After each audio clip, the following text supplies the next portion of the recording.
Seahawks may still need help to reach playoffs, but they are long on pride. Arlington, Texas, all of a sudden, Cam Newton has a few major supporters from the Pacific Northwest. Guys typically hellbent on knocking the Carolina Panthers quarterback silly are now expressing some major love. "Let's go, Cam, get it done." Seattle Seahawks linebacker KJ Wright pleaded to USA Today Sports as he unwound in the visitors' locker room at AT&T Stadium on Christmas Eve. "Cam, Luke, Kuechly, Thomas Davis. Just get the job done for us."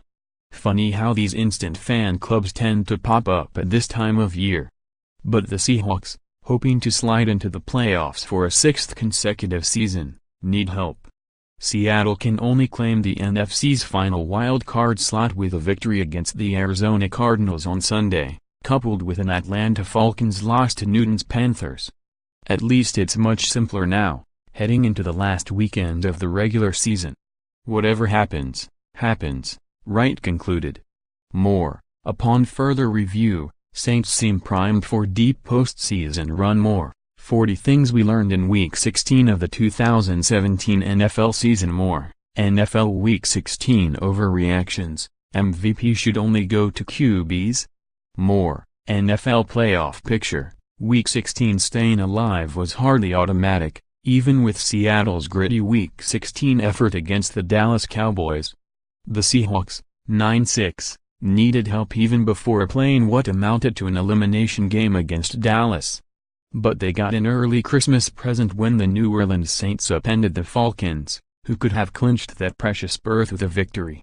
Yet Wright, who recovered a fumble and snagged a key interception that snuffed out a Cowboys scoring threat during the third quarter of Seattle's 21-12 victory, didn't bother himself with scenarios that would have meant nothing if the Seahawks didn't win. "I didn't know what had happened," Wright said as the linebacker at the adjacent locker, Bobby Wagner, beamed. "Bobby filled me in the fourth quarter. So he knew. Of course, this could have gone the other way with Dallas clinging to postseason hopes in the wake of Ezekiel Elliott's return from a 6-game suspension. Yet the Cowboys and Seahawks pretty much showed what they were made of, with their seasons on the line.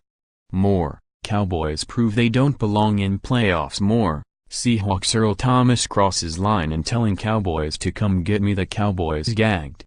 Dak Prescott threw 2 picks, one returned 30 yards for a touchdown by Justin Coleman, and Dez Bryant was stripped for a fumble that led to another touchdown.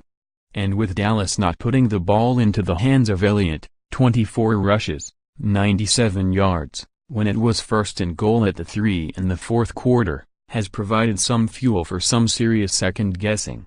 Seattle, meanwhile, demonstrated its resilience. The Seahawks generated just 136 yards of total offense and overachieved with an undermanned defense. Sure, there are still more than a few prideful ballers on the defense. But with Richard Sherman, Cliff Avril and Cam Chancellor lost to season-ending injuries, the unit is nowhere close to full strength. Yet the Seahawks had enough to put away Dallas.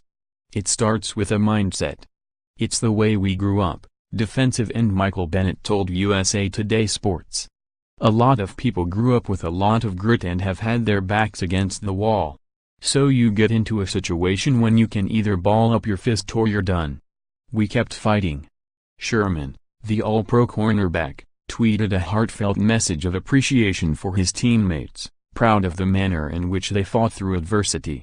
"One more victory," Sherman noted, "and it will mark another season with double-digit victories." Just a week earlier, the Seahawks were left for dead after getting clobbered on their own turf, 42-7, by the Los Angeles Rams. The NFC West title now belongs to the Rams, and Seattle certainly has only a slim chance to get back to the Super Bowl. But as demonstrated against Dallas, they still have the heart of a champion. "That's who we are," Wright maintained. "When our backs are against the wall, we find a way to bounce back. This team is not going to lay down easily. We could have taken the loss against the Rams and came back and moaned and pouted throughout the week. But we know we're a quality team. And a team that has a lot riding on the Carolina Panthers. Follow NFL columnist Jarrett Bell on Twitter @JarrettBellPhotos. Week 16 NFL action.